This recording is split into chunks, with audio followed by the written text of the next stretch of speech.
Berjumpa lagi dengan Bumia dalam pelajaran Bahasa Indonesia. Bahasa Indonesia asik banget. Nah, pada pertemuan kali ini kita akan mereview satu bab tentang materi teks laporan percobaan. Ya, apa saja yang perlu kalian ingat dalam materi ini? Yang pertama adalah tentang pengertian dari teks laporan percobaan, yaitu adalah teks yang berisi paparan data secara terperinci hasil praktek pengamatan atau percobaan. Ya, percobaan itu sama dengan eksperimen. Kemudian strukturnya, ya. Struktur teks laporan percobaan ada dua, yaitu ada bagian umum dan bagian urean. Bagian umum atau klasifikasi atau pernyataan adalah berisi klasifikasi aspek dari sesuatu yang dibahas secara umum, misalnya tentang transportasi atau tentang mamalia misalnya ya. Dan biasanya dalam sistematika teks laporan percobaan yang masuk bagian umum adalah bagian tujuan. Kemudian yang kedua, urean, itu menggambarkan sesuatu yang dibahas secara terperinci, bagian per bagian, ya, alat dan bahan, perilaku ilmiah, ataupun unsur khusus. Jadi dalam sistematika laporan teks percobaan kan ada 6, ya, ada judul, tujuan, bahan dan alat, langkah-langkah kegiatan, hasil percobaan, dan simpulan. Dari keenam sistematika tersebut, kalau dimasukkan dalam struktur teks laporan percobaan, maka bagian tujuan adalah bagian klasifikasi atau bagian umum, sedangkan untuk bahan dan alat, langkah-langkah kegiatan, hasil percobaan dan simpulan masuk ke bagian urean.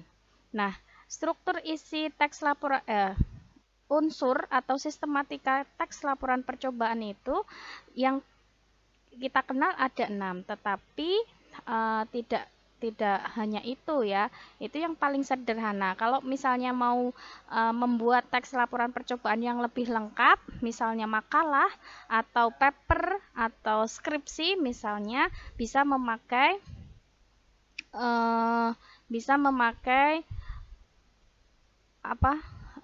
sistematika yang lebih lengkap seperti ini. Ada judul, ada pendahuluan, isinya latar belakang, rumusan masalah, tujuan, landasan teori, kemudian ada metode penelitian ya. Di situ ada alat, bahan dan cara kerja, kemudian ada hasil pembahasan, ada kesimpulan dan saran. Itu yang lebih lengkap. Kemudian kaidah kebahasaan teks laporan percobaannya yang pertama adalah memperkenalkan aspek umum atau generik ya. Tadi misalnya makanan bergizi atau tentang yang lainnya. Kemudian kata hubung itu yang sering digunakan adalah kata hubung apa kemarin? Tempo, temporal seperti ketika, kemudian waktu, sejak, sebelum, sesudah, saat ya. Kemudian menggunakan kalimat aktif. Apa tuh kalimat aktif? Adalah kalimat yang subjeknya melakukan perbuatan. Biasanya ditandai dengan kata kerja berimbuhan me. Intinya pokoknya kalimat yang subjeknya itu melakukan perbuatan. Misalnya saya pergi, itu juga kalimat aktif. Saya membawa tas, itu juga kalimat aktif. Jadi tidak selalu berimbuhan me ya, tetapi biasanya adalah kata kerja yang melakukan pekerjaan. Kemudian yang kedua, ada kata kerja aktif. Nah, setiap kalimat yang menggunakan kata kerja aktif pasti membentuk kalimat aktif. Kata kerja aktif cirinya apa? Ya, cirinya biasanya menggunakan imbuhan me. Ya, memasukkan, mengejar, kemudian mencari, membawa, dan sebagainya. Kemudian kata serapan adalah kata yang diserap dari bahasa asing ataupun bahasa daerah. Kemudian banyak menggunakan kata benda dan frasa benda dibandingkan kata ganti orang. Kata benda atau disebut dengan nomina, ya, nomina. Frasa benda itu apa sih? Frasa benda itu adalah gabungan kata yang terdiri atas nomina. Contohnya misalnya meja baru. Nah, meja itu adalah kata benda. Baru itu kata apa? Kata sifat. Nah, di sini kan ada meja. Nah, meja itu kata benda. Maka gabungan kata meja baru itu disebut dengan frasa benda karena unsur utamanya berupa kata benda. Kemudian yang terakhir disertai dengan foto, diagram, ataupun tabel. Tujuannya adalah untuk memperjelas, bukan untuk hiasan ya, tapi untuk memperjelas laporan percobaan. Seperti itu. Nah, kemudian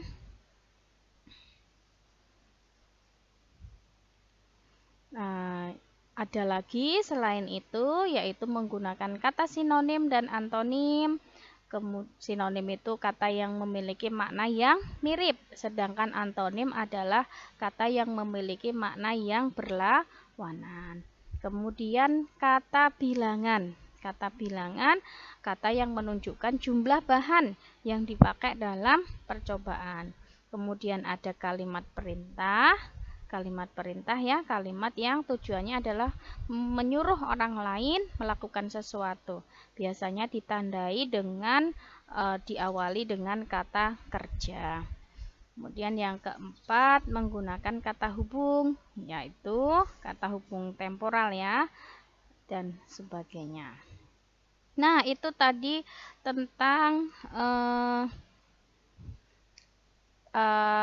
review tentang materi teks laporan percobaan. Nah, Bumi masih ada satu lagi, yaitu tentang kalimat efektif ya. Kalimat efektifnya Bumi lupa, tidak ditaruh di PowerPoint. Ini aja, screenshotan aja ya. Kalimat efektif itu adalah kalimat yang susunan katanya sesuai dengan PUEP ya. PUEP itu pedoman umum bahasa Indonesia. Yang ini aja. Nah, kemudian ciri-ciri kalimat efektif itu apa saja? Cirinya ada 5 ya, yaitu ada kesepadanan struktur, intinya harus ada subjek dan ada predikat. Kemudian tidak boleh ada kata depan di depan subjek. Kemudian jangan menggunakan yang di depan predikat, karena akan menjadi berubah struktur kalimatnya. Kemudian yang kedua ada kehematan kata, yaitu menggunakan kata yang yang singkat itu belum tentu hemat ya, tetapi adalah menggunakan kata yang memang perlu gitu ya. Jangan menggunakan kata yang tidak perlu. Contohnya para siswa-siswi itu sudah jamak, tidak perlu dijamain lagi. Kemudian yang sering adalah penggunaan kata sinonim yang berlebihan.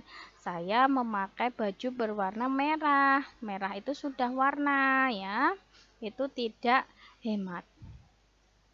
Kemudian kesejajaran bentuk, itu bentuknya kalau mau menggunakan meme semua, kalau mau menggunakan pepe semua. Kemudian yang keempat adalah ketegasan makna, itu menggunakan kalimat yang mana yang mau ditegaskan, kata kerjanya atau subjeknya. Kalau kalimat perintah, maka yang difokuskan adalah kata kerjanya, maka buat kata kerjanya di awal. Kemudian yang kelima adalah kalimat yang